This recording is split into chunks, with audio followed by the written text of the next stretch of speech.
திருச்சிற்றம்பலம். இடரினும் தளரினும் எனதொடு நோய் தொடரினு முனக்கடல் தொழுதெழுவேன். கடல் தனில் ஆமீதோடு கலந்த நஞ்சை மிடரினுள்ளடக்கிய வேதியனே. இதுவோ எமையாளுமாறு ஈவதொன்றமர்க்கில்லையே, அதுவோ உனதின் அருள் ஆபடி துறை அரணே. திருச்சிற்றம்பலம். ஓம் நமச்சிவாய. மேன்மைகள் சைவநீதி விளங்குக உலகமெல்லாம். நோயற்ற வாழ்வே குறைவற்ற செல்வம். அந்த நோய் நொடிகள் இல்லாத வாழ்வை இந்த உலக மக்கள் எல்லோரும் வாழ வேண்டும் என்று கலியுகத்தின் காந்தமலை ஜோதியாகிய சபரிமலை சுவாமி ஐயப்பனுடைய திருவடிகளை சிறந்தாழ்த்தி டான் தமிழொலி ஓம் தொலைக்காட்சி நேயர்கள் அனைவருக்கும் சர்வதேச இந்து மத குருவிடம் அகில இலங்கை சபரிமலை ஸ்ரீ சாஸ்தாவிடத்தின் சார்பில் இனிய வணக்கங்களும் நல்லாசிகளும்.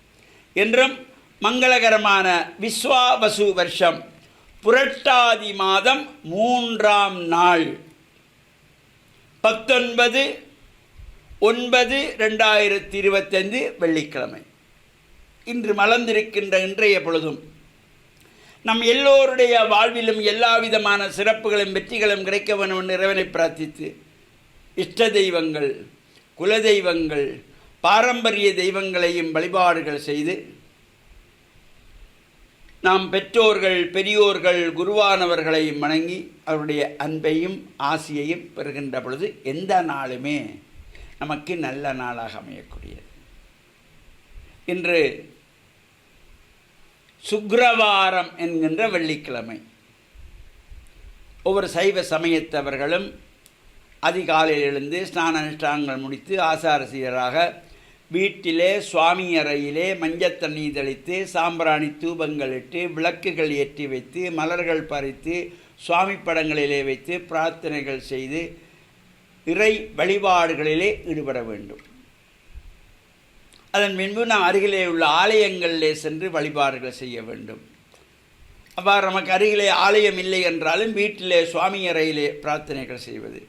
இந்த சிவபுராணத்தை யார் யாரெல்லாம் பாராயணம் செய்கின்றார்களோ அவர்களுக்கு எல்லா சிறப்புகளும் கிடைக்குமா, எல்லா விதமான தோஷங்களும் நீங்கிவிடும், எல்லா விதமான பாவங்களும் போய்விடுமா. இதை நான் சொல்லல, மணிவாசக பெருமானே அந்த சிவபுராணத்திலேயே சொல்லுவார். நமச்சிவாய வாழ்க நாதந்தாள் வாழ்க இமைப்பொழுதும் என்னெஞ்சில் நீங்காதான் தாழ் வாழ்க என்று ஆரம்பித்து அவர் அதிலே சொல்லுவார், ஏன் இந்த சிவபுராணத்தை நான் பாடுகிறேன்? சிந்தை மகிழ சிவபுராணம் தன்னை, சிந்தையை மகிழ்விப்பதற்காக இந்த சிவபுராணத்தை பாடுகிறேன். இதனால் என்ன பயன் கிடைக்க போகிறது? முந்தை வினை முழுதும் ஓய உரைப்பன் யான். அழகாக சொல்லுவார். சிந்தை மகிழ சிவபுராணம் தன்னை முந்தை வினை முழுதும் ஓய உரைப்பன் யான். போன பிறப்பிலே செய்த பாவங்கள் வினைகள் எல்லாம் நீங்கி விடுமாம் இந்த சிவபுராணத்தை பாராயணம். சிந்தையை மகிழ்விக்கக்கூடியது சிவபுராணம். போன ஜென்மத்திலே செய்த பாவங்கள், இந்த ஜென்மத்திலே செய்கின்ற பாவங்கள் எல்லாத்தையும் விளக்கக்கூடிய சக்தி சிவபுராணத்துக்குண்டு. ஓய உரைப்பன் யான் என்று மணிவாசகரே சொல்லுவார்.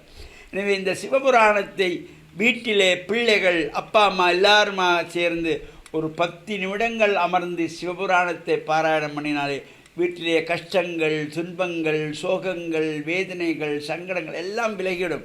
இப்போ நமக்கெல்லாம் அதுக்கு நேரம் கிடைக்கிறது இல்லை. நமக்கு அது சீரியல் பார்க்கவே நேரம் கிடைக்கிறதில்லை, கையடக்க தொலைபேசியை நோண்டி கொண்டிருக்கவே நேரம் போதாமல் இருக்கிறது. இப்போ யார் சாமி கும்பிட்றது? காலையிலே மாலையிலே யாராக இருக்கிறவங்க விளக்கேற்று, வீட்டில் வேலைக்கு நிற்கிறவங்க விளக்கேற்றுன்றுவாங்க.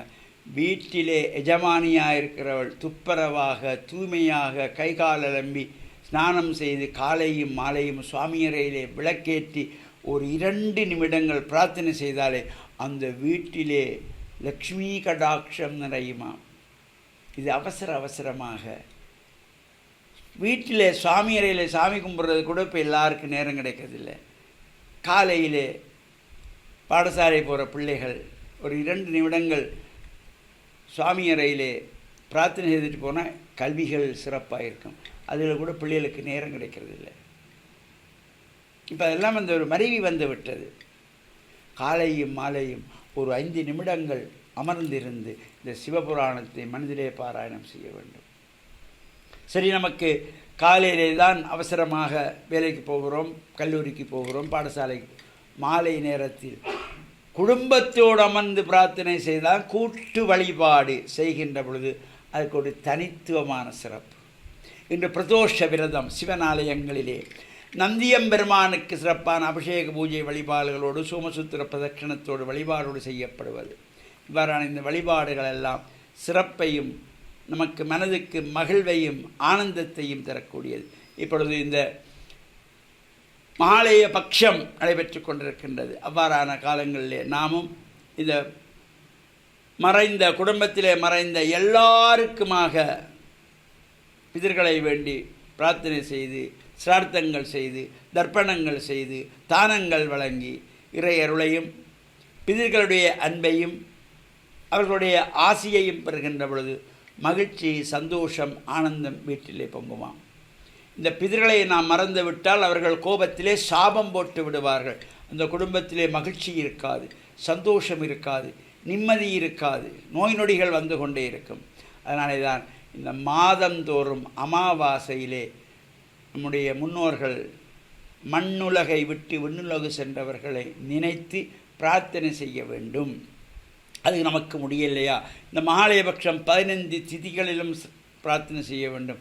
அதுக்கு நம்ம முடியலையா, இந்த 15 நாளிலே ஒரு நாளாவது பிதர்களை வேண்டி பிரார்த்தனை செய்ய வேண்டும். இந்த மகாலயபக்ஷ காலங்களிலே சுபகாரியங்கள் எதுவும் செய்யக்கூடாது. கடந்த 8ஆம் தேதி ஆரம்பித்த இந்த மகாலயபக்ஷம் தேய்வரை பிரதமையிலே 21ஆம் தேதி அமாவாசை வரையில் இந்த 15 திதிகளிலும் ஆலயங்களிலே கும்பாபிஷேகங்கள் செய்யக்கூடாது, கிரகப்பிரவேசம் செய்யக்கூடாது, திருமணங்கள் செய்யக்கூடாது. செய்கிறார்களே, செய்வது அவரவர்களுடைய அதனுடைய வருகின்ற வினைகளை அவர்கள்தான் ஏற்றுக்கொள்ள வேண்டும். இது பிதர்களுக்குரிய காலம். பிதர்களை வழிபாடு செய்வதற்காக வருடத்திலே இந்த 15 திதிகளை ஒதுக்கிறார்கள் முன்னோர்கள். அவ்வாறாக இருந்தால் முன்னோர்கள் பேச்சை நாம் மதிக்கவில்லை. முன்னோர்கள் என்ன முட்டாள்களா, தெரியாமலா சொல்லி வைத்தார்கள்? இவற்றை நாம் சிந்திக்க வேண்டும்.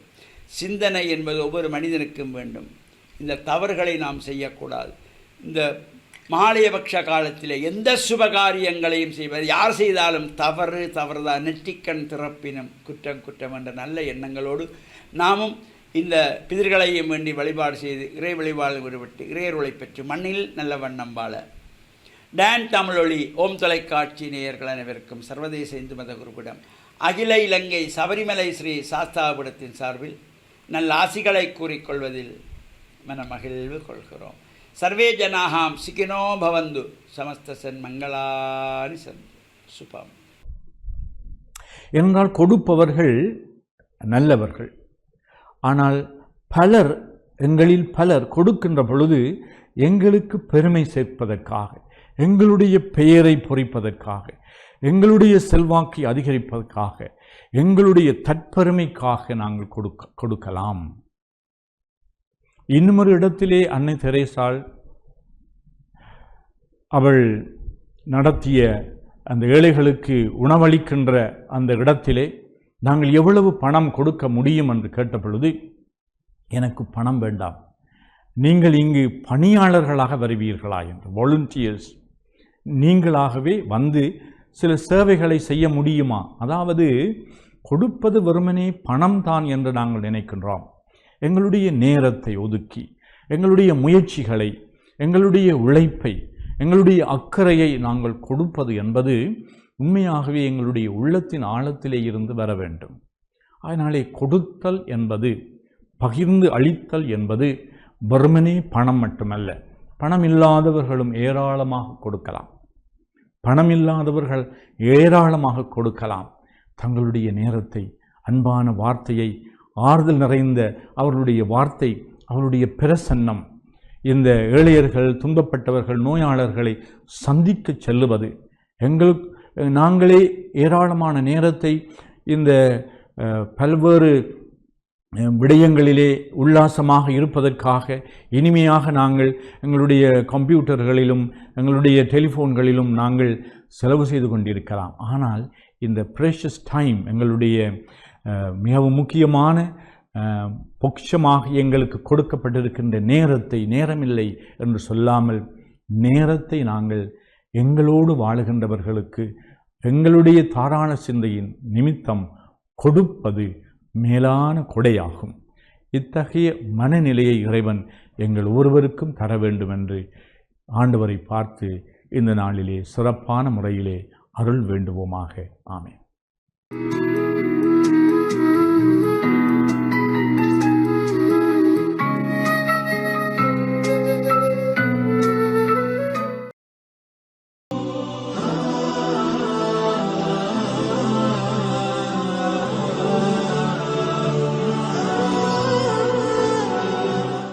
Alhamdulillah wassalatu wassalamu ala ashrafil anbiya'i wal mursalin.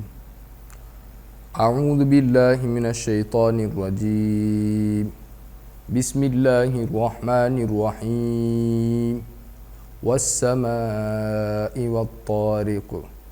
Wama adraka mat-tariq. An-najmu ats-tsaqib. إن كل نفس لما عليها حافظ فلينظر الإنسان مما خلق من ماء دافق صدق الله العلي العظيم. கண்ணியத்துக்குரிய அன்பார்ந்த நேயர்களே, நல்லுள்ளங்களே,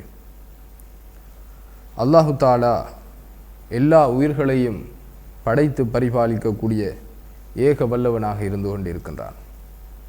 அந்த வகையிலே மனித சமுதாயத்தை அல்லாஹு தஆலா ஒரு உயர்ந்த சிறந்த படைப்பாக படைத்து பரிபாலித்து கொண்டிருக்கின்றான்.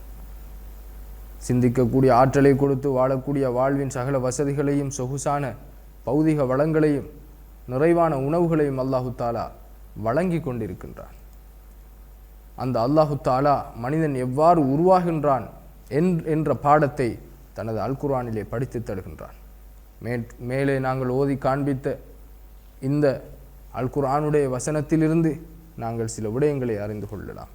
வஸ்ஸமாஇ வத்தாரிக், இந்த உதய தாரகை என்ற விடிவள்ளி நட்சத்திரத்தின் மீது சத்தியமா. வமா அத்ராக மத்தாரிக் அன்-நஜ்மு ஸாகிப் இன் குல்லு நஃப்ஸின் லம்மா அலைஹா ஹாஃபிஸ். ஒவ்வொரு மனிதனுக்கும் ஒவ்வொரு பாதுகாவலரை அல்லாஹு தஆலா உருவாக்கி வைத்திருக்கின்றான். அந்த பாதுகாவலர் யார்? அந்த பாதுகாவலர் தான் ஒவ்வொரு மனிதனோடும் அன்றாடம் சில மலக்குகளை அவனுடைய பாதுகாப்புக்கு என்று அல்லாஹு தஆலா அவனுடன் கூடவே அனுப்பியிருக்கின்றான். அது என்ன? நாம் பார்க்கின்றோம். குறைந்தபட்சம் எங்களை நோக்கி வருகின்ற ஒரு சிறிய துகள், அந்த சிறிய தூசு கூட எங்களுடைய கண்ணுக்குள் சென்று விடாமல் அது கிட்டே வந்தவுடன் பல 2 மீட்டர் தூரத்திலே வருகின்றது, 1 மீட்டர் தூரத்திலே வருகின்றது. அதையும் விட குறைவாக எங்களுடைய கண்ணுக்கும் அந்த துகளுக்கும் இடையில் ஒரு சான் இடைவெளி இருக்கின்றது. அந்த நேரத்தில் கூட எங்களுக்கு தெரியாது ஒரு துகள், ஒரு தூசி என்னுடைய கண்ணை நோக்கி வருகின்றது என்று. கண்ணுக்கு கிட்டே வந்தவுடன் தான் தெரிகின்றது என்னுடைய கண்ணுக்குள் பெரிய ஒரு ஆபத்தான ஒரு தூசியோ அல்லது ஒரு வண்டோ ஏதோ ஒரு பாதகமான ஒரு பொருள் நுழையப் போகின்றது என்ற விடயம் தெரிந்தவுடன் உடனடியாக எங்களுடைய கண்ணை நாங்கள் மூடிக்கொள்கின்றோம்.